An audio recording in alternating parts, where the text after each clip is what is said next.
ইরানে ইসরায়েলের সামরিক হামলার পর পুরো দুনিয়া যেন এক উত্তপ্ত স্নায়ুযুদ্ধে ঢুকে পড়েছে। পাল্টা প্রতিশোধের আশঙ্কায় বিশ্বজুড়ে বন্ধ হয়ে গেছে ইসরায়েলের সব দূতাবাস।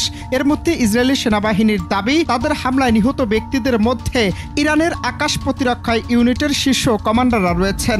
আর তাতে নিহত হয়েছেন ইরানের আইআরজিসির বিমান বাহিনীর প্রধান আমির আলী। আর তাতে এবার ইসরায়েলের বিরুদ্ধে হুঁশিয়ারি বিশ্বের। কি আছে নেতানিয়াহুর ভাগ্যে?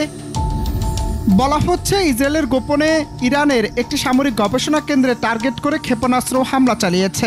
এই হামলায় বেশ কয়েকজন সামরিক বিজ্ঞানী নিহত হওয়ার খবর পাওয়া গেছে। তবে ইরান এখনও সরাসরি এ তথ্যের সত্যতা নিশ্চিত করেনি। এদিকে ইসরায়েলের পক্ষ থেকেও এখন পর্যন্ত আনুষ্ঠানিক কোনো বক্তব্য আসেনি। কিন্তু গোটা পরিস্থিতি ঘিরে আন্তর্জাতিক মহলে শুরু হয়েছে ব্যাপক উদ্বেগ। ইরানের বিপ্লবী গার্ড বাহিনীর এক শীর্ষ কর্মকর্তা হুঁশিয়ারি দিয়ে বলেছিলেন, ইসরায়েলকে এর কঠিন মূল্য দিতে হবে। প্রতিটি শহর, প্রতিটি দূতাবাস আমাদের নজরে রয়েছে। আর তাতে আতঙ্কে বিশ্বের সব দূতাবাস বন্ধ করে দিয়েছে ইসরায়েল।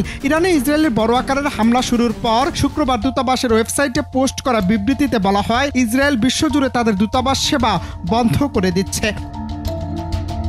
হঠাৎ করে তড়িঘড়ি করে বিশ্বব্যাপী তাদের 90টিরও বেশি দূতাবাস বন্ধ করে দেয় ইসরায়েল। বিশেষ করে ইউরোপ, মধ্যপ্রাচ্য এবং এশিয়ার দূতাবাসগুলোতে উচ্চ সতর্কতা জারি করা হয়েছে।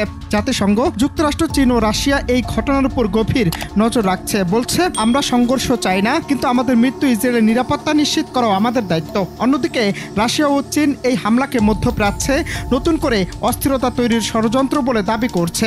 এর মধ্যে ইরানের জনগণের মধ্যে ক্ষোভ বাড়ছে। তেহরান শহরে হাজার হাজার মানুষ রাস্তায় নেমে ইসরায়েলের বিরুদ্ধে বিক্ষোভে ফেটে পড়ে।